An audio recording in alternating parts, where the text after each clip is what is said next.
देखिए, जहाँ तक आपने मुझसे पूछा सवाल कि मैं मुस्लिम हूँ, भारत में रहता हूँ, मुझे बहुत फ़ख्र है कि मैं मुसलमान हूँ और मुझे इस बात पे भी बहुत फ़ख्र है कि मैं भारत के अंदर रहता हूँ। पहली बात तो ये कि पाकिस्तान ये बातें बंद करे कि वो मुस्लिम कंट्रीज़ का लीडर है या हिंदुस्तान के मुसलमानों के बारे में सोच रहा है। हमें कोई ज़रूरत नहीं है आपकी मदद की। हम मकबूजा कश्मीर में रहने वालों को रोहित जीने का हक कब देंगे?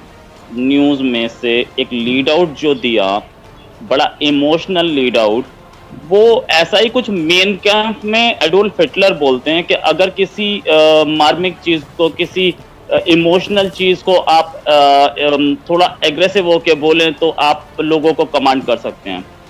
दूसरी चीज़ आपने ये बोला कि लॉकडाउन वहाँ पे कश्मीर में बहुत लंबे अरसे से चल रहा है। आपको बता दूं कि वहाँ 1,500 के आसपास कोरोना पॉजिटिव केस हैं। अगर लॉकडाउन डेढ़ साल से 1 साल से चल रहा है तो वो केसेस कहाँ से आए?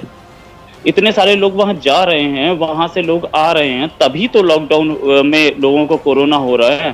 ये एक बहुत लॉजिकल सी बात है। अब कोरोना हुआ, वहाँ पे लोगों को दोबारा लॉकडाउन किया गया, उससे पहले खुल गया था ना, तभी तो लोग वहाँ गए थे, या वहाँ के लोग यहाँ आए थे, तभी तो कोरोना उनको हुआ। अदरवाइज कोरोना कश्मीर में ओरिजिनेट नहीं हुआ था, चाइना में ओरिजिनेट हुआ था, वहाँ से इटली गया, इटली से इंडिया आया। दूसरी चीज डोमिसाइल कानून, जहां तक आप डोमिसाइल की बात कर रहे हैं तो इंडियन टेरिटरी, इंडिया में जो इंडिया के जो एरियाज हैं, इंडिया वहां पे अपना डोमिसाइल लगाता है और लगा सकता है, पूरा राइट है उसको। कश्मीर में जो डोमिसाइल है वो कैसे बनेगा, कब बनेगा, कौन से कानूनों के तहत बनेगा, ये चीज पाकिस्तान तो शायद ना समझाए हमें, क्योंकि हमने भी पाकिस्तान को कभी नहीं बोला इस्लामिक कंट्री आप बने थे, कभी आपको बोला था? आप तो सेक्युलर थे, आप भी तो भूल गए अपने कायदे आजम साहब की वो तकरीर को, जिसमें उन्होंने बोला था कि Pakistan is a secular state and will remain a secular state. तो इंडिया में क्या कानून होगा या पाकिस्तान हमें ना बताए। इंडिया का डोमिसाइल कानून चल रहा है, वो लॉ बन रहा है, और सारे कश्मीरीज को पूरी की पूरी आजादी है इंडिया में। इस समय 10,000 से ज्यादा जो स्टूडेंट्स थे जो कि अक्रॉस इंडिया पढ़ रहे थे, कश्मीरीज, उनको बुलाया गया, उनको वापस कश्मीर भेजा गया अभी कोरोना के बाद, और अक्रॉस द वर्ल्ड जितने कश्मीरी स्टूडेंट्स पढ़ रहे थे वो भी वापस आए। ये तो रिकॉर्ड्स पे है, इसको तो आप मानेंगे। तो कौन से लॉकडाउन, कौन सा कर्फ्यू, कौन सा माँ बहनों की इज्जत की बात आप कर रही हैं जब स्टूडेंट्स बाहर पढ़ने जा रहे हैं? I can't understand this. कौन सा? अच्छा जी रोहित, आपका मैंने जवाब सुना। मैं किसी मेहमान को इंटरप्ट नहीं करना चाहती, मैं तमाम मेहमानों का जवाब इसी तरह सुनूंगी ताकि नाजरीन सबका जवाब सुन सके। ब्रिगेडियर हारिस नवाज साहब, मैं आपकी तरफ आती हूँ। मेरे ख्याल से मुझे सवाल पूछने की जरूरत नहीं है, रोहित की बातों का आप जवाब देना चाहेंगे। वो कह रहे कौन सा लॉकडाउन, कौन सा कर्फ्यू, आप जरा समझाएं। इनसे पूछें कि कश्मीर में लॉकडाउन सिर्फ कश्मीरियों के लिए है, आपके हिंदुओं के लिए, आपकी पुलिस के लिए, आपके आर्मी के ट्रुप्स के लिए कोई लॉकडाउन नहीं है। ये उन्होंने कोरोना फैलाया है। वो बेचारे तो आपने उनको तो कैद में रखा हुआ है, ना वो कहीं जा सकते हैं, ना कहीं वो बैठ सकते हैं। आपने उनकी जायदादों पे कब्ज़ा कर लिया, उनके बागात ख़त्म कर काट दिए, आपने उनके तमाम कारोबार तबाह कर दिया, जवान बच्चों को पकड़ के आपने आगरा की जेल में ले जाके बंद कर दिया। आपने उनको क्या, लॉकडाउन तो आप उनके लिए, आपके लिए तो कोई लॉकडाउन नहीं है। आई थिंक ये बड़ी लॉजिकल सी बात की आपने कि आप कह रहे हैं कि लॉकडाउन है। लॉकडाउन सिर्फ कश्मीरियों के लिए, और जो जुल्म सितम आपने ढाए हैं दुनिया को सबको मालूम है। सेकंड बात आप जो दूसरी कर रहे थे वो भी आप देखें कि ये डोमिसाइल की बात है। कश्मीर आपका हिस्सा नहीं है, it is occupied territory. United nation के चार्टर्ड के ऊपर बड़ा क्लियर रेजोल्यूशन इसके पास हैं।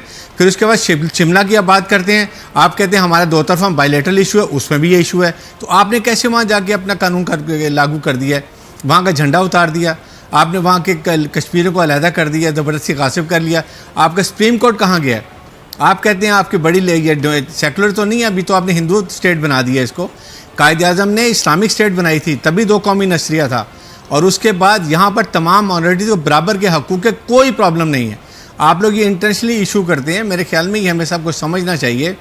जो इस वक्त इंसानियत के ख़िलाफ़ लड़ाई कर रहे हैं, ये यूनाइटेड नेशन के जनरल सेक्रेटरी ने बड़ा क्लियर बात की है कि इस वक्त तमाम लड़ाइयाँ बंद कर दें, तस्वीरें बंद कर दें, कोरोना के खिलाफ लड़ें।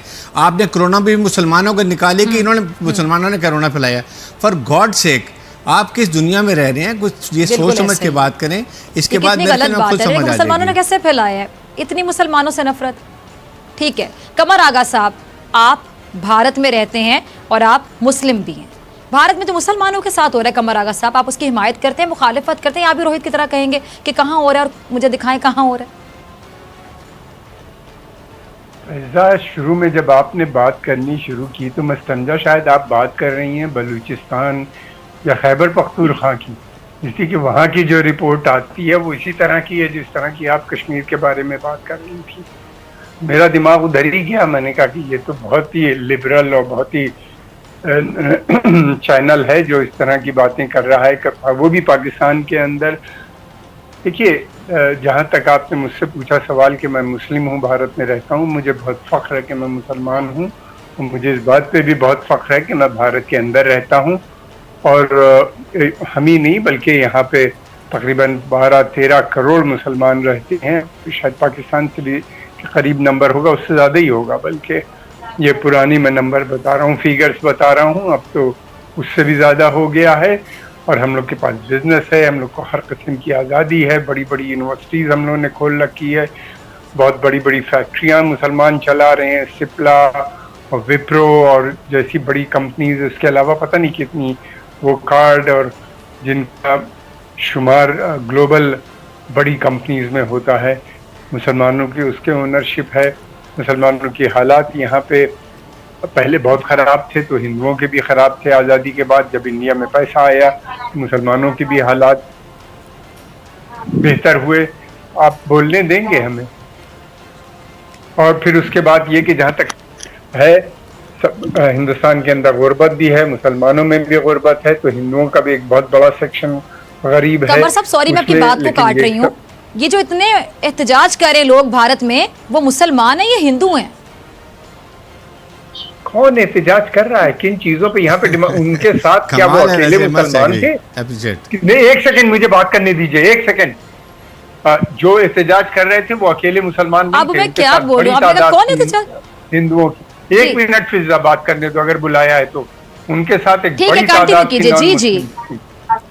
उनके साथ एक बड़ी तादाद की नॉन मुस्लिम्स की, और उनके साथ सब शाना बशाना लड़ाई लड़ रहे थे।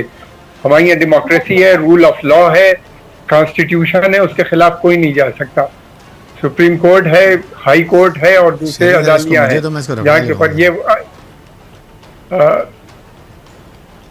What are you talking? जी कमर आगा साहब, कमर आगा साहब, आप अपनी बात कंप्लीट कीजिए। और मेहमान अगर कुछ बोलेगा तो मैं उसके लिए रिस्पांसिबल। एक सेकंड, मैं आपकी बात सुन रही हूँ, आप कंटिन्यू कीजिए, मैं आपको इंटरप्ट नहीं कर रही। पहली बात तो ये कि पाकिस्तान ये बातें बंद करे कि वो मुस्लिम कंट्रीज का लीडर है या हिंदुस्तान के मुसलमानों के बारे में सोच रहा है।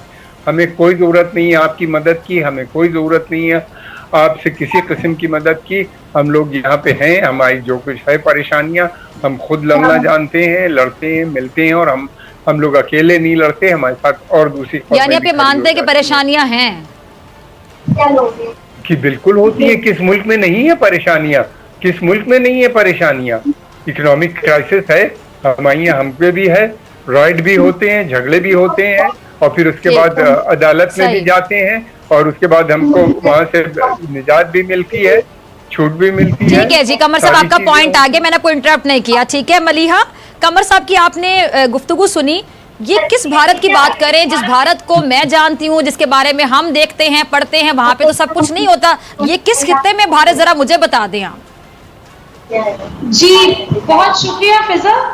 कमर साहब की मजबूरी है दरअसल ये बातें करना, क्योंकि वो जानते हैं कि जितना फैशिस्ट। सर मुझे प्लीज कंप्लीट कर लेने दीजिएगा। मैं तो आपसे एम्पैथाइज करती हूँ पूरी तरह से, क्योंकि मैं महसूस करती हूँ आपका दर्द, आपकी जो एक इनसिक्योरिटी है कि अगर आप इस तरह की बातें ना करें तो वो मोदी जो कि माइनॉरिटीज को, जो कि नॉन मुस्लिम माइनॉरिटीज हैं, उनको भी नहीं रहने देते पीसफुली। अगर इतनी खुश है माइनॉरिटीज तो एहतजाज क्यों कर रहे हैं? ये जो मैडम बोल रही थी, ये जानती नहीं शायद कि ये जवाब किसको दे रही थी, कमर आगा साहब को दे रही थी। अगर मैं कमर आगा साहब का 1/10 भी बन जाऊं ना, तो मैं अपने आप को जिंदगी में सक्सेसफुल समझूंगा। जितनी मेरी एज नहीं है ना, उतना उनका एक्सपीरियंस है, और जो हाइट्स उन्होंने टच किए हैं इंडिया में जर्नलिज्म में, वो रेयरली कोई टच कर पाता है। जहां तक बात ये है कि इंडिया में उन्होंने बोला कि इंडिया टेररिज्म फैला रहा है और इंडिया को अमेरिका, वो माइक पॉम्पेओ का नाम लिया। ये प्रेसिडेंट, अमेरिकन प्रेसिडेंट का एक स्टेटमेंट भूल गई क्या कि जब हाइड्रोक्सीक्लोरोक्विन इंडिया ने भेजी तो उन्होंने क्या बोला था, this help will not be forgotten. और कल ही एक रिपोर्ट आई अमेरिकन कांग्रेस की कि पाकिस्तान पे ट्रस्ट नहीं किया जा सकता, पाकिस्तान अभी हक्कानी नेटवर्क को सपोर्ट कर रहा है। कल की रिपोर्ट है, अगर वो पढ़ लें मैडम तो अच्छा रहेगा। जहां तक बात उन साहब ने बोली कि इंडियन आर्मी ने फैलाया वहां पर कोरोना, क्या बोलते हैं उसे, कश्मीर में, तो ये बात ये एक्सेप्ट कर रहे हैं क्या कि इंडियन आर्मी से सारे कश्मीरी गले मिलते हैं? अगर गले मिलते होंगे, पत्थरबाजी नहीं हो रही है इंडियन आर्मी के साथ, अगर पत्थरबाजी हो रही है तो दूर डिस्टेंस मेंटेन होता होगा। अगर गले मिल रहे हैं तभी तो कोरोना फैलेगा। वैसे भी फैलती है बाय द वे, मतलब पत्थर मारने का जो डिस्टेंस है 20-30 मीटर, इतनी दूर से फैल जाता है। आपको कहां से पता लगा? ये कहां से लाए आप इनपुट्स? आप भी कहीं से भी बोल देते हैं। इंडिया, पूरे रेस्ट ऑफ इंडिया से 10,000 से ज्यादा बच्चे गए हैं कश्मीर। आपने पढ़ी थी ये रिपोर्ट? और ईरान में पढ़ने वाले बच्चे, जो कश्मीरी बच्चे जिनको इंडिया ने पासपोर्ट दिया था, इंडियन पैसे पे गए हुए थे और मलेशिया में पढ़ रहे थे और वो इंडोनेशिया में पढ़ रहे थे। लड़ क्यों रहे हैं ये बताएं ना? कश्मीरी क्यों चाह रहे हैं कि उनको हक़ खुदरादियत दिया जाए? इतनी मोहब्बत है उनको आप लोगों से, क्या कह रहे हैं आप? और अगर इतना टूट आएंगे तो उनके अंग में गोलियां कैसे चला लेते हैं आप लोग? देखिए, आप दो अलग अलग चीजें बोलते हैं। पाकिस्तान की तरफ से ये आता है कि हम पैलेट गन यूज करते हैं। पैलेट गन यूज कर रहे हैं तो हम गोली नहीं यूज कर रहे हैं, ठीक है? तो गोली क्यों नहीं यूज कर रहे? क्योंकि हम कश्मीरी को बचाना चाह रहे हैं। कोई आदमी सामने से पत्थर मार रहा है पाकिस्तान से 500 रुपए लेकर के, तो उसको रोकने का तरीका है ना।